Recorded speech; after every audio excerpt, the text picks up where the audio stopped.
we go. Yeah, we want to say September 18, weekend of September. You know, we're going up to 64 degrees. And it's gloves off and gloves on, you know, with Richard Thomas, our mayor. Oh, the gas station. Yeah, and our new DJ Terrell. DJ T. Terrell, representing a place called over there in South America. And America too also. What make we give is lineage, you know, gratitude, which is over there in French Guyana. That's where it's lineage from, you know. All right, so I'm, you know, Kingstonian boy, you know, from Firehouse, and Richard Thomas, and them say, in America, Yankee boy. No, but we don't say that. But this is our youngest mayor ever in this town. We call our beautiful money earning more Vernon. That's right. All right, so get your gloves up. It's 35 everywhere. We don't deal with flyweight. Ready up, ready up. Ready up. Again, we do this, you know, we do this in our, you know, former champion, our champion, Honorable Muhammad Ali, Cassius Clay. Now, you know, if Cassius Clay was around today, it would be, oh man, it would be different because he's a fighter. And, you know, as John Lewis said, Mr. Mayor, Yeah. we are here to fight the good fight, as he said. The good fight. Yes, all right? Okay, what you fighting for? Yes, so. Life's a big fight. Big up John Lewis, and we send all the love to him. And we want to, you know, as we say, you know, they say you can disagree to be disagreeable. Yeah. So we have to big up the Supreme Court, the late Supreme Court Judge, Ruth Ginsburg. Yeah. That's right. And just think about 2020 has been so hard on all of us. Everybody. From Kobe Bryant Oh to my God. The coronavirus. My son. Yassie's son. Yeah.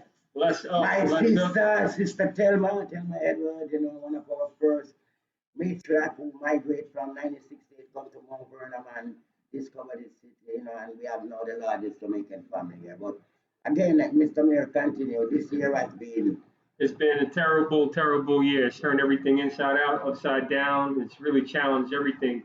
And that's where I tell everybody, just hold on to your faith, because that's what we got to do. Hold on to our faith, because that's going to always overcome the fear. And this year it's been one to really, we want to get behind us. I mean, Chadwick Boseman, Rep. John Lewis, and now Ruth Bader Ginsburg. Black Panther star, that young man there. And not only that, we cannot forget Uncle Cliffy Robinson, you know what I mean?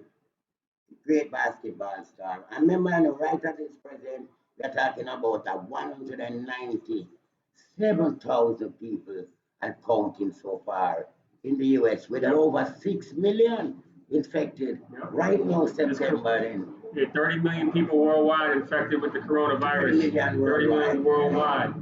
And as you know, we coming to you right now from Father Gassie's shop over on 4th Ave. So yeah. We out here in the street. You know the background, you know, we know that it's real. Gloves on today. Again, we have many topics, you know, as you know, the Mayor. Yeah. Richard Thomas always have those topics that get you interested. We want to big up everybody who is watching us and give a shout out, you know, big up a lot of people. Too much name to call, but again, want to big up the Mayor, his family, and big up my family again. Bless up to the Edwards family. You remember Councilman Edwards' wife passed away to the coronavirus, and so many others in Mount Vernon. But this is Ruth Bader Ginsburg. Just want to highlight her for a moment. I mean, she was a real champion of equity and equality, especially for women's rights, but all of our rights. And I want to just point out, like, this is going to really tilt America to be conservative for the next maybe 30 years at least. Well, you know, as Joe Biden say that it will be historical for them to navigate. I love the background, man. Yeah. When you do a live show like this, you get some beautiful background. You know? And I said, I'm build up that bike rider. But, you know, as the president candidate would say, the Democratic nominee, Joe Biden said, last time, or the record for nominating uh, candidate for the Supreme Court was 47 days. Right now, I think it's down to about 45 to 46 days before the election. So this will be historical. But, Yeah, big time. they're talking about sending it straight to the Senate right now. So it looks like there's something going on. You know what I mean? Yeah, the Republicans are not going to waste a moment. I mean, you go back and look at, when Barack Obama got elected in 2008, they set a goal of we have to regain control of the country. Yes. And they worked inch by inch, race by race, from local races all the way up to the federal races to make sure that their party was in position for this very moment. And think about it, when Justice Scalia passed away, the Republicans blocked Obama from appointing Merrick Garland. They blocked him. They just said, we ain't going to hear your nomination. Because it was 70 days on to the election. And they said, let's wait for the election. And then you can, go fight. But no, look what happened in reverse. And they're like, no, it's Republican, and they want power, and they want to control that Supreme Court because, the election between President Trump and Secretary Clinton, it was all about who's going to determine the direction of the Supreme Court. That is what it's always been about. People started thinking about Roe and Wade and the board of it. Did you see what happened last night? People was already at the Supreme Court step morning. Yep. Because even transcend every right that was given, even what this lady Miss Ginsburg signed on to, is now being threatened. You know what I mean? And that's basically human rights for people, certain hard fought gain can now, because we're talking about the Supreme Court can kill up to 6-3. And this is where I just want to point out, like, you never see nothing like that. We have to hope that the Supreme Court will surprise us, right? That they will keep true to the history and legacy of advancing human rights and respecting individual rights at the same time. So my hope is that if there is a nominee, it is someone that lives up to the legacy of RBG. Will that happen? I highly doubt it. Unless, President Trump shocks everybody and says, I'm going to appoint Barack Obama. That'd be dope. But I highly doubt he'll do that. But in the interim, I just want to say, look, we're praying for RBG. God bless her. She passed away on Rosh Hashanah, which is a very righteous, divine, departure. So far, But look, I don't know what I know about the Republicans is that they're going to pick somebody that is going to carry out the Republican agenda.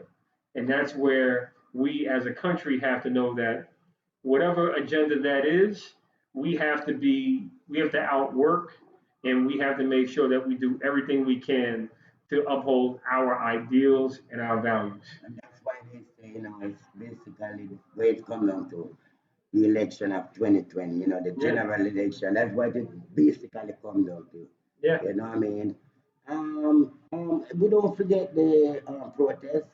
We don't forget George Floyd already. We're just going in depth again on this episode. At a long time, me and the mirror don't guys and things. So we start off with that as our first topic. And there's a lot of things like back to school we need to catch up on.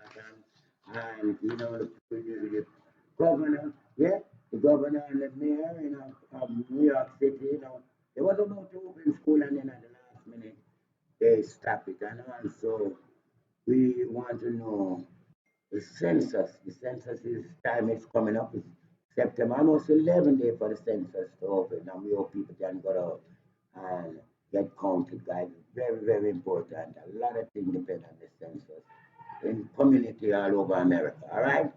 All right, so this is All Island. This is a 44-year association of Mount Vernon, New York, up in the suburb, and they're saying back to school and they're giving away famous Audley Park in Mount Vernon. That's on Bremerton and Lincoln Avenue. If you're nearby, or you want to fly in, you can come and join us Saturday, and that's the 26th, 2020. Money earned in Mount Vernon, you know what I mean? Yeah, That's right. that's a good cause. That's right. And it's a good cause, it's a great cause, and bless up to the All Island Association for continuing to do the work of supporting people, and especially during the pandemic. And I just, want to say I'm happy to see that they're continuing to do it. I spoke with Cheryl the other day when she was on Mr. Expert show. Shout out to Mr. Expert. Um, Big Sean, bless up for your honoring today by the city. And these are the people that are helping uplift the people. And I just want to, bless up everybody that's been doing the great work for people that need a boost right now, especially right now. Now, we were talking to somebody that walked by before we started, taping the show, and they were talking about how everything is locked up, everything's locked down, and they were very happy to see this. They're very happy to see that there's some form of relief available to help because their kids need supplies and their job is pretty much stopped right now because of the virus. So people need help. So just know that much blessings to All Island Association for taking the lead on this. I've seen the punchline also getting longer, So again, we emphasize we have a brother out there and can give, help out an ex-brother, sister. Don't hesitate. Don't You know what I hesitate. mean? What we noticed lately, Mr. Mayor, is that, the crime in New York seems to be a problem, and they are saying that Yeah. it is the first time they have seen anything that happened. They call it the riot or the protest, and it's the worst in history when it come on to damage our property and things. A lot of billion, you know what I mean? I was talking to someone earlier about how there's this crimson tide rising. There's this red tide rising against a lot of the progress and advancement that the blue wave brought in. But when Mayor Giuliani can come back to New York and point out all the problems and be well received, that's how there's some really deep issues that really need to be addressed. And that's where I say, look, this pandemic is really pulling out the best and the worst of all of us. But my hope is that we can get real control over the issues that are afflicting our community. And it's going to take some decisions to work with businesses that are in the community and to work with people that know what the community needs. Right. And that's where I just say, don't be surprised when you see people start tilting forward groups or even the Republicans that are pushing for safety and better order to support businesses. And I'm a Democrat. Right. And I'm being honest with you because I get the phone calls from people that are nervous and concerned about the crime that's going on in Mount Vernon. Right. And I'm trying to explain we have to do a lot better than what has been happening. And that's where, again, we need to make sure that the programs, the vision for our community is leading towards safety and bringing businesses back to work. One of your platform, Mayor Thomas, was always vision and pertinent, as they call it, the millennium. So you talking about the beach, you're talking about, the ferry. We're also talking about the creator of the first tourism office in Mount Vernon. Because we have seen that there's many people use Mount Vernon as a shopping area and things, and have a comprehensive director, night director that can, because, I mean, we're not interfering with the city of here, but we have citizens here. We really don't have what we call a type of welcoming the city like what Mayor Thomas vision. Today, Saturday, you could go on 4th Avenue and have a lot of people and you stop somebody and they say, I'm from Newburgh, I'm from, White Plains, and they love to shopping in Mount Vernon, And, and as you can see, people, 6th Avenue Bridge is opening, 14th Avenue Bridge is opening. What's up, 6th Avenue Bridge? And remember, all of these bridges was closed before Mayor Thomas take office. So we are sure about the vision and persistence. Mayor Thomas work with the MTA and they'd have to come and do what they have to do. And we're glad that, the present mayor could have a brand new street and the congestion is being eased. But, then, But we gotta do, but we gotta, infrastructure yeah, we development. gotta do more, and you gotta Yeah. make sure that people that live here can work on those projects.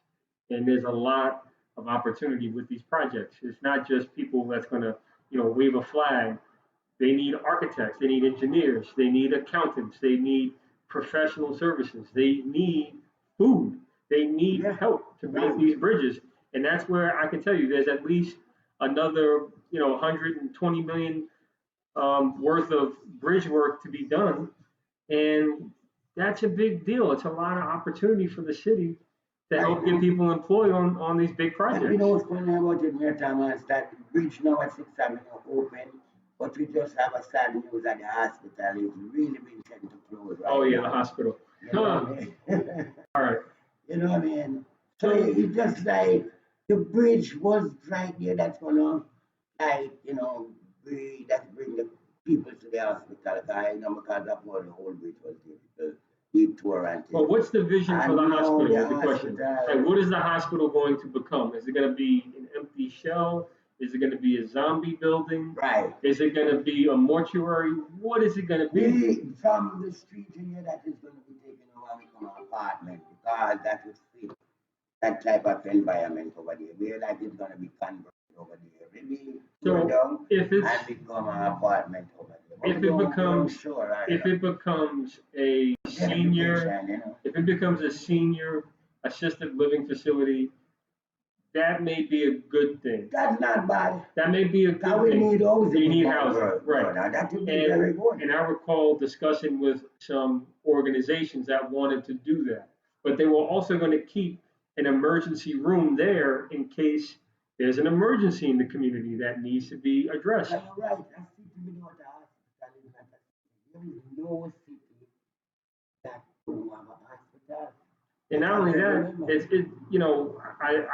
I would negotiate and I would insist on whoever's going to take it over to bring back some of the big healthcare services. And you have the Mount Vernon Health Clinic here, so work with them to bring some of their service into the building, like a birthing clinic. People can have their babies here now. If you can bring some, all right, say that too big and it maybe Yeah, and be managed with the, what You gotta- the you budget gotta- that run it. So you got to do something. downsize it as Mayor Thomas said, and you bring back that natal ward where you can Have your babies, make your families in Mount Vernon again. that's where you need money. You Yeah, know what I mean? and do the things that will make sense from an economic standpoint. And again, my hope is that it just doesn't shut down and become a zombie building, because that would In be this the time worst. of COVID, when we need a hospital right now, Yeah. this is what they're talking about. Mount Vernon is what they call almost like a senior cut on the edge with millennials, young people and old people. You see the building all around here. Right now, we should even have some form of change up with the senior home, like they have their own building, pharmacists and grocery and, take more care of them, just like when Mayor Thomas come and he put an emphasis Right, there on needs to be seniors, you know what I mean? there needs to be a coordinated effort. Right. A coordinated effort to really, deal with the health issues overall. And you got to partner with the ambulance services, you got to partner with the hospital, you got to partner with the fire department, police, people in the community that know, there's diabetes, there's hypertension, there's high cholesterol. Right. There are all sorts of Respiration problem, that we got to deal with. I remember a lot of them, they don't complain of these elevators that break down. Yep. There's a lot of elevators that break down in the senior building over and they don't complain, and it takes so long to fix them. Understand me? Some of them is not being, maintained right. So you have to have a better system, And so I go back to the economics. The economics of the city of Mount Vernon have deteriorated to a point where even the hospital can't really sustain itself. No. Even though the hospital is eligible for millions of dollars to fund their operations. In this time here. The management made a decision that they're gonna stop supporting the hospital. And that's where I question. This is where I question now. Democrats. We're in a democratic city. Right. We're in a democratic state. Overwhelming democratic And the one. And you mean to tell me that one of the largest democratic strongholds, where the chair of the Democratic Party lives, where the most senior assembly member resides, where we are next door to the leader of the New York State Senate, the governor resides in the county of Westchester. We have big power, 4 big powerhouses right here. And you mean to tell me that these big political leaders can't save our hospital or won't save our hospital? Why? What happened? Well, we are here, you see. And that's where my hands are up on this one. But I believe they take out the natural ward, I ain't having a baby in Mount Vernon. Because that was a straw. Everybody's saying that they want to phase it out to, some sort or up in Brownsville and, leave Mount Vernon. I mean, this is a money earner for Mount Vernon. This is something that they should have been, Richard Thomas, your government has to really fight for the hospital, I think the best solution is you got to bring in an academic university to breathe academic life into it.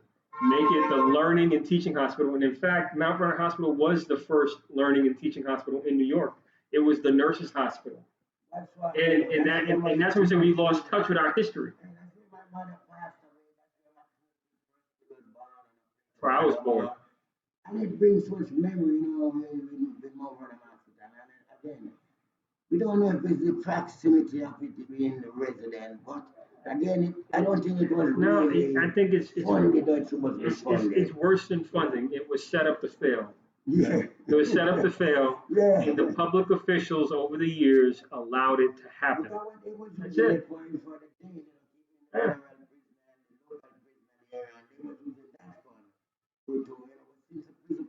But you know what really irritated me? What irritated me was when I received a phone call from the school district raising concern about the hospital closing.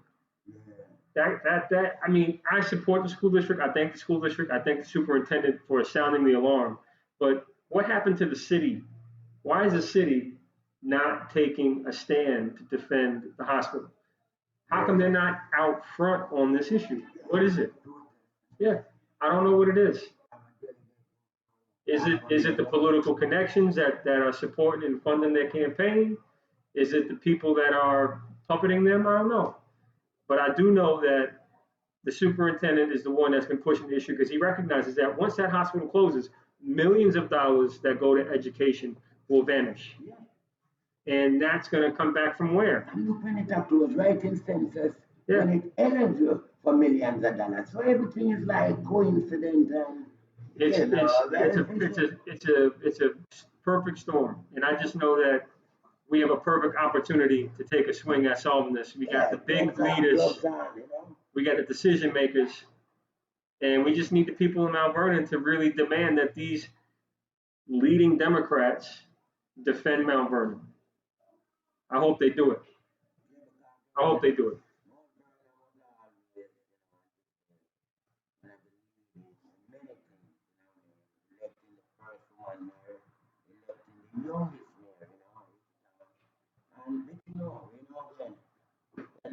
So, as I say, in the bag of gloves and gloves, we have many techniques, So, I'm the Shift and gives. Yeah.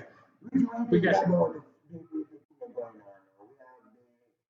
We have the football, but what happened there? We can attack everybody. So, I got it, we're not going to need. We're going to just organ band. And we boo the people there. Boo everybody. And then they say this guy you love is it was like, yeah. So what is equality? How can you boo equality? Everybody was up in the garden. You know, Yeah. some people want to stand, Yeah. some people want to kneel. Yeah. So they say, make we agree to the fuck. Yeah. What? I think that people need to realize that there are real issues that need to be addressed. And the people that boo are the ones that need to rethink why they're booing. You're booing to say, let's put ourselves in their shoes. They're saying it doesn't exist, it's not real. There are other problems in the world. Everybody's equal. Move on. This is over. But when you look at Yeah, that's it. Yeah, that's right. their attitude. That's it. But That's they the game. live in a world where they have no relationship. They have no experience of being pulled over, being profiled, Brutalized, you know. being brutalized. They have no Treat understanding bad, you know what I mean? of being subject to a double standard. Trapped in the back with the kids in the car. Right. Just look at that. So these people, these are the people that need to eventually be engaged somehow by their friends and their family. And I'm so happy to see more and more country singers, take a stand and say, you know what, Black Lives Matter. And I'm happy to see more and more musicians stand up and be like, we need to have this discussion because it's causing people to challenge some ideas that they were taught as a kid, because racism is taught. It's not. It's not. It's taught. What do you think about that sheriff who challenged LeBron James? I think the sheriff. Yeah. I think the sheriff is right to ask LeBron to put his money where his mouth is, because LeBron is preaching both ways. He's saying police stop, but also respect the police. So I think the sheriff is right to call out LeBron to step up, and LeBron should. I mean, if he can, hopefully he'll respond to it in a positive way, because these police officers are called into very dangerous situations, plain and simple, and not all of them are bad cops. There are a few that need to be retrained, reengaged, and reassigned, but not necessarily have this complete big brush say everybody's bad. We know the system needs to evolve, but this is the point in time where we all have to look at what's going to happen with Justice Ruth Bader Ginsburg's appointment. The hypocrisy of the GOP, Senator Mitch McConnell, the hypocrisy. It don't matter. It's always about power. That's it. This is all about power and who's going to determine the direction of the country for the next, 30 years. And that's where everybody has to focus. We are learning a very valuable and tough lesson as Democrats. All this infighting and pointing fingers and beating each other up is totally unnecessary. Focus on the big picture, which is right now. Look at what happened by not participating and voting more and more and more in these, midterm elections, and allowing, the opposition party to gain a foothold to make powerful decisions in moments like this, is all because there was dissension in 2008, 2010, 2012, 2014, 16. Every 2 years, there's all this back and forth within the party. And you can look at the Bernie Sanders camp versus the Clinton camp, and how people were turned off and didn't vote when Clinton was going for president because they were mad. Bernie didn't get it. I'm not blaming Bernie. I'm blaming us for not being, not being committed enough to urge those people that were so disgruntled to get off the bench in the swing states. And we see what happened in Georgia and Florida, both Republican governors, because of the dissension. But remember, the Republicans were in charge of throwing out ballots. They were in charge of determining who could vote and who could not. And they made those moves 4 years, 6 years prior. So Democrats, this is unfortunately going to be our hard lesson, where we have to look ahead and say we have to evolve, and we have to be far more strategic than we have been in the past. Because look at where it has left us now, at the mercy of a person that does not respect race, does not respect disabilities, does not respect human rights on many levels. we're at the mercy of someone that doesn't believe in a true, free, and equal America. What they're actually saying now, the Democrats are saying that if if the Supreme Court or the president could use the Constitution and go back to that pact they made 2016, where they said they will never try to have a nominee pick. You know, because we're going into a lame dog session right now. It ain't gonna happen. They're not gonna do But it. what they're saying is it's gonna go. Since it's not, you see what they're saying, since it's not the people, they say it's supposed to be like this. The people elect the president, then the president elect a nominee.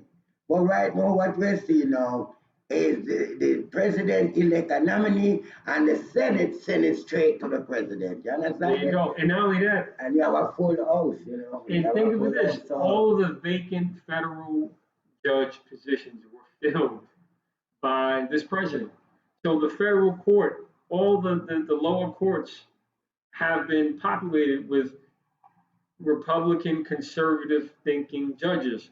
I'm not saying that's a bad thing or a good thing, but that's what happened. The only thing can stop it now is if we have 4% from the Senate. And they're talking about Alaska. And right now, what happened? Because of the election, it threatened a lot of the Constitution. Look, you know. And this is where you know. This is where Democrats gotta make it clear that if these senators in these very tightly contested races, right, if they, go with or go against the will of their people, they're going to suffer a consequence. And the question is going to be, what's that consequence going to be? They get voted out?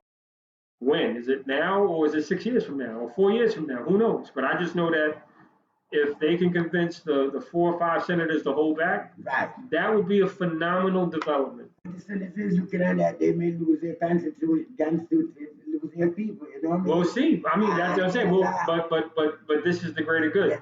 For the so in terms of the Republicans, they're going to say, look, the sacrifice of losing those handful of Senate seats is worth it for the Supreme Court. Right. That's what they're going to say. That's almost what they say. Because that's what they all. That's where the decisions are made. Right now. So that's who picked the president in the year 2000. Remember? Yeah. Without war, it was a Republican-leaning Supreme Court.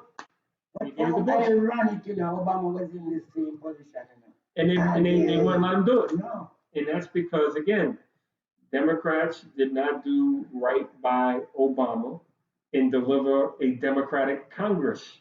We gave each other this Republican Congress that then inched up into a Republican Senate. Yeah. And then next thing you know, boom. And the good thing is we were able to take the Congress back, but it's too late.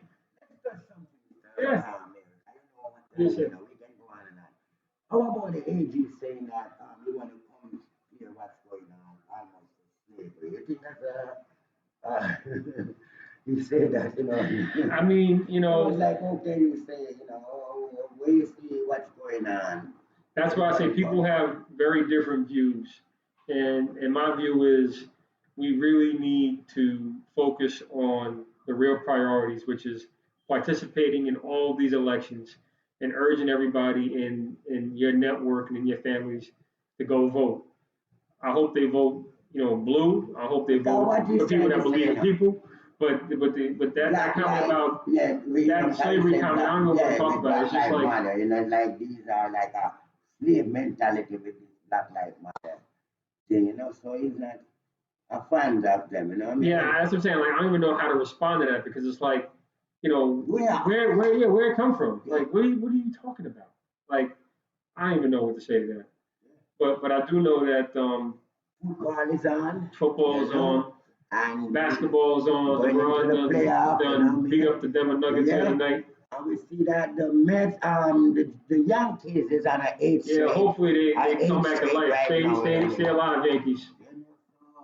And big up to the Mets for getting a new owner. Hopefully when that gets confirmed, they'll get their act together. But the Mets for getting a new coach, Steve Kerr. Yeah. Not only that with sports nowadays, we can tell you, have a little fans, we got some, cardboard cut out in the stage and, and this stand and everything. But I think people is doing good with it at home, But there's one final topic that I want to touch on before we wrap up the show. It's back to school. Yeah. We already talked about the back to school giveaway, but I want to talk to the parents and the teachers. About that back to school, you know what I mean? And I want to bless up all the teachers for doing their best to teach on remote learning. I want to bless up all of the administrators for trying their hardest to get this thing to work. I want to bless up all the parents who are doing their best to make sure that their kids don't fall too far behind. And I just want to say big up to all the janitors and everybody, doing their best to keep the schools clean as we start to reopen. But I do want to point out that there's one big piece missing, and I hope that the states up on this. I hope the states do what Seattle is doing and what Los Angeles is doing with their schools in particular, which is testing. They're using rapid tests. They're doing all different types of testing to make sure that, we can identify if this person has the virus or not. And they're using new methods because the FDA is not making a lot of the tests that are affordable available yet. And the reason why that is politics, but we're not going to get into that. The states have the right to authorize these rapid tests. The states have it. They don't need the FDA to do it. And this is where I say to all the states, all the governors, this is how we're going to get schools open. This is how we're going to get the economy open. Because once schools open and parents know that there's a mechanism for their child to be tested, be it a saliva test or a fingerprint, whatever it is. Right. Accountability. And it's repeated. It's repeated testing. It's not like. That's what the problem, Right. They never have a system set up that they can say, okay, 10 kids passed through and they tested. So we can have a statistic, how much for the week in the school testing. And that will help us, move away from wearing these masks. But I don't think that's going to happen. We're going to keep the masks on because, it's airborne. Right. But it at least will give us some form of confidence and closure that we can at least go back to a form of normal, knowing that our kids are going into a setting where the virus has not been identified as per some of these tests. Right. Now, will all the tests be 100%? Most likely not, but at least we're 99% guaranteed that it's going to be, identified. And that's secure sending their children to school, and we need it. I mean, it's desperately needed. The access to testing is needed to reopen and get people back to work, get people back to school, and just we have to live with this virus. And this is something that I hope that we really, really work through because it's going to. They are vulnerable, and the old people are vulnerable also. So that's quick, that's quick action we need to come up with a comprehensive system for the school. And that's why I think Mr. Mayor, they keep putting it off, because they're setting that 6 feet apart and, the mask in the classroom. They were starting with, they said they're going to start at 26 kids and thing, but then it was like no testing, as what you say. Nothing. We need it. And the good news about testing, and I'll end on this, is the federal government is paying for it. The insurance companies will reimburse for it. So there's really nothing to lose. It's give them a chance, authorize these new types of tests, and let's test it. And if it works, use it. If it don't work, go to another approach. Right. But at least let's give ourselves a fighting chance to just be better organized about saying, all right, we know the virus is here or it's not here. Or you have the antibodies to make a vaccine, and it's up to you to determine if you want to donate your blood to help make a vaccine. So testing is the only solution that can really bring America back. And I hope that immediately we can get these tests in the hands of educators so that the nurses, the teachers, the principals, the administrators, the parents, the kids can all get back to doing what they do best, which is educating our future. Mr. Mayor, what do you say about the vaccine coming out before the election? I think that there's a lot of intelligent people working on the vaccine, and I think that there is a vaccine that will prove effective. But having a vaccine so quickly, I would like to see data demonstrate that it is effective before, we just say this is the solution. I want to see the proof a little bit more. So I think we're better suited with what we've been doing, wearing the mask, keeping our hands clean, keeping our areas clean, and doing everything we can to social distance. But the vaccine, I think we need more time to see how it reacts, because you saw one of the vaccines have a negative reaction on someone that tried it. And they pulled that vaccine by AstraZeneca off trials until they can understand why it almost caused a life-threatening issue. So we got to be careful about these vaccines. Yeah. And we're going to give a moment of silence. We have to do this for the people who was affected and damaged by Hurricane Sally down south in Mississippi. And the wildfires out west. And the wildfire, oh my God. So it feels like the end of days. I mean, you got wildfires, California literally on fire. You got flooding down south. Yeah. And then you got the coronavirus killing the country. And the storm season, the hurricane season just began. We're talking about 4 hurricanes, Teddy, Sally, now Sally. I've done, and we just have ice. So we take a moment of silence and we're going to close out. But we send our condolence and we send our love to the people over there down south in Mississippi, Texas, Florida, Panama, and even in the Caribbean, that is, Bermuda, that, the storm season. So on behalf of the mayor, Rich Thomas and I just said, gloves off, we send our love. We don't forget, no one. We try to cover everyone with the gloves, like we have Chile and Manila. Keep swinging for what's right. A good fight. All right, so we have wrap it up, but as usual, we give the mayor the last words and can encourage you. No, but silent. Moment of silence.